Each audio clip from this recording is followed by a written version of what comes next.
Добрый день. Так, нам нужен первый слайд. Спасибо. Представьте себе такую мечту.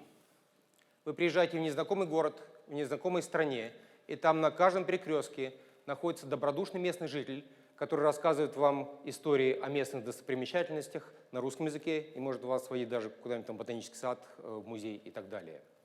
Вот об этой мечте я буду рассказывать, как мы ее попытались реализовать. Совершенно очевидно, что современные технологии способны это сделать. Современный мобильный телефон обладает интернетом, знает вашу позицию, может рассказать нужную историю в нужном месте, все прекрасно.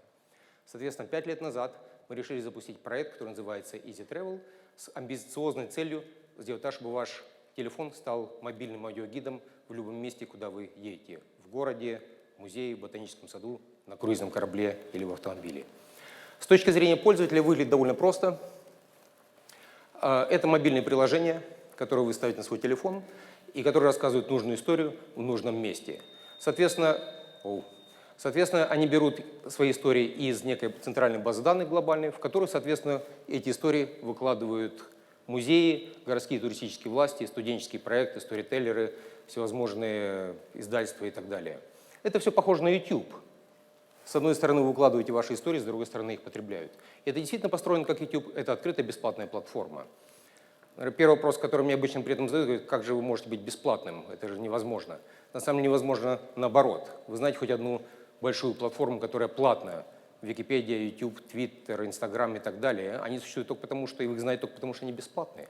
Потому что конкуренция в мире платформ настолько серьезна, что выживает в каждом сегменте только одна компания. Такие правила игры. Ну и приз в этой игре довольно серьезный. Это миллиард, а в случае с YouTube это 100 миллиардов. Соответственно, мы главный игрок в этом сторителлинговом бизнесе, который мы, собственно, тут представлены. Сторителлинг — это по-английски рассказ истории, я даже буду использовать этот термин. И то, что мы главное видно по этой карте, это 1500 музеев, это 3500 туров в 90 странах на 50 языках. Это 3 миллиона историй, проигранных каждый месяц. И это количество продолжает расти каждый месяц. Каждый день у нас публикуется 2 музея и 3 новых тура. И это происходит совершенно без нашего участия. Просто эти люди, которые публикуют эти туры, они рассказывают всем своим друзьям, знакомым: знаете, можно за полчаса опубликовать тур в этой системе. И это работает. И вот, приехав в Екатеринбург, я обнаружил у нас здесь пару десятков туров, несколько музеев, и завтра, соответственно, собираюсь по ним пройтись. Но мой сегодняшний рассказ не о нашей платформе, это было введение. Мой сегодняшний рассказ об огромном мире сторителлинга, индустрии сторителлинга, которую мы открыли, и о том, как она повлияет на то, как вы, вот люди, сидящие здесь в зале, в будущем будете путешествовать, как будете маркетировать ваши собственные бизнесы или какими хобби вы будете заниматься. На самом деле, главный вопрос, который следующий, наверное, у вас на уме: а почему, собственно, аудио?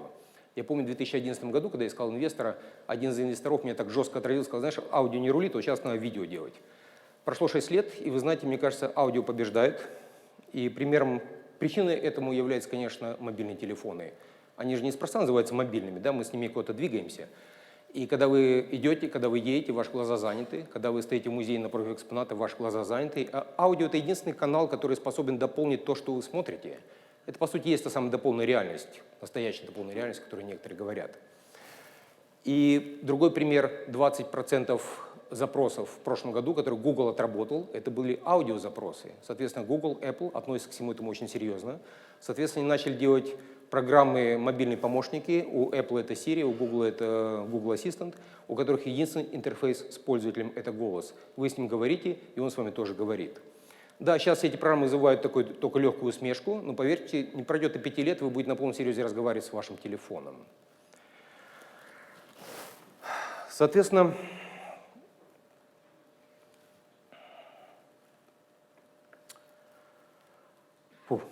извините.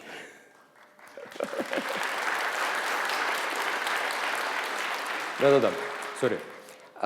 Соответственно, этот мобильный помощник, он расскажет вам, где свернуть на незнакомые улочки в незнакомом городе. Он расскажет вам, когда нужно взять зонтик. Он напомнит о каких-то встречах. И этот же мобильный помощник Siri от Apple будет вам рассказывать все истории, которые он где-то возьмет. Где он все это будет брать? Карту он возьмет, конечно, у компании TomTom, которая в этом специализируется. Бронирование отеля он сделает с помощью Booking.com, а вот, собственно, историю он будет брать у платформ типа нашей, и, соответственно, он обеспечит то, что вот те самые тысячи контент-провайдеров, которые выкладывают эти истории, добираются до миллиардов пользователей, которые используют эту технологию. И это очень здорово. На самом деле, есть еще одна причина считать, что аудио гораздо лучше, чем видео. Дело в том, что люди общаются голосом сотни тысяч лет. Мы, по сути, читать, писать с вами начали 500 лет назад с развитием книгопечатания. До этого мы всегда что-то рассказывали и слушали. И это естественно, что сейчас, когда вам надо что-то серьезно узнать или о чем-то обсудить, вы приходите к человеку и говорите. И, кстати, сегодня я перед вами выступаю голосом, я вас не попросил прочитать какую-то статью. То есть это естественная среда общения человека. На самом деле, вот эти мобильные технологии типа Siri, Google Assistant не единственное, что вас ждет в будущем в контексте вот этого бизнеса сторителлинга. Давайте приведу такой пример. Как-то недавно, перед Новым годом, я ехал с одним своим знакомым к нему домой, и в какой-то момент он остановил разговор и говорит: слушай, ты знаешь, что это за поле там справа? Я говорю: нет, не знаю. Он говорит: это Ватерлоу.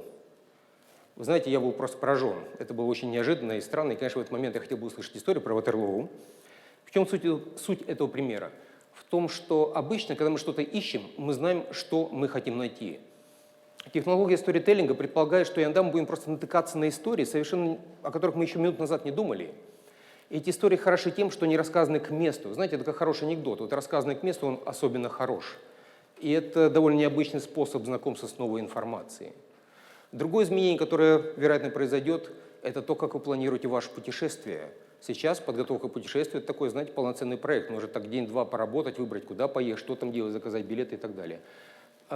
Представьте, это будет все иначе. Вы просто садитесь в машину, вы едете куда-то, и машина вам начинает рассказывать истории про города, веси, про битвы, которые были на этих полях, про какие-то замки, которые там где-то расположены.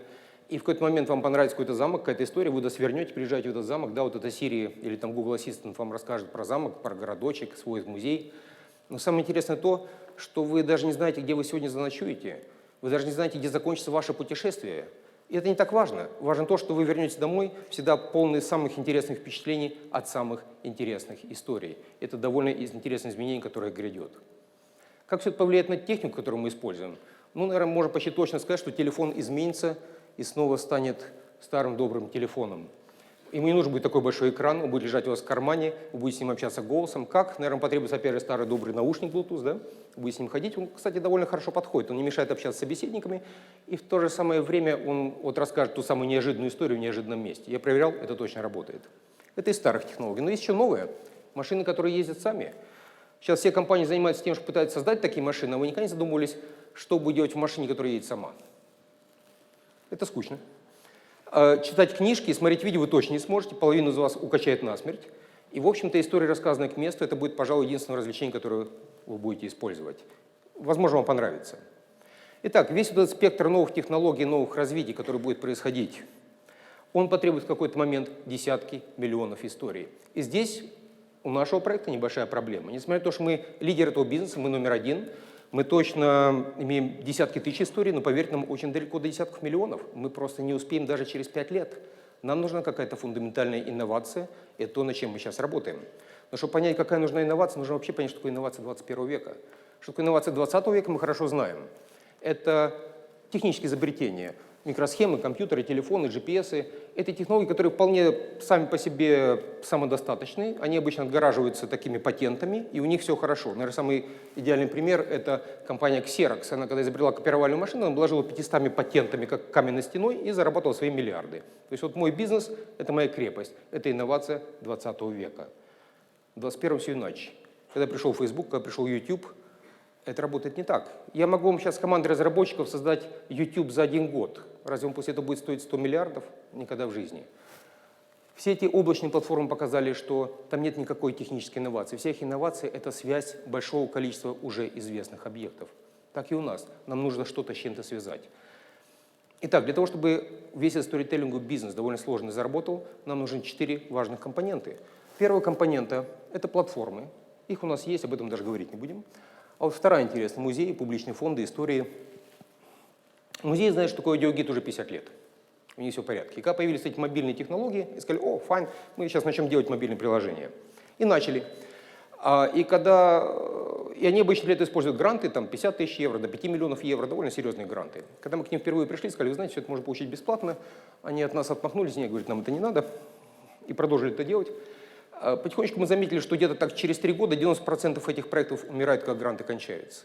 Более того, мы выяснили, что вся Европа за последние 5 лет потратила порядка $250 миллиарда евро на мобильные технологии для музеев, городов, археологических сайтов и так далее. Довольно огромная цифра.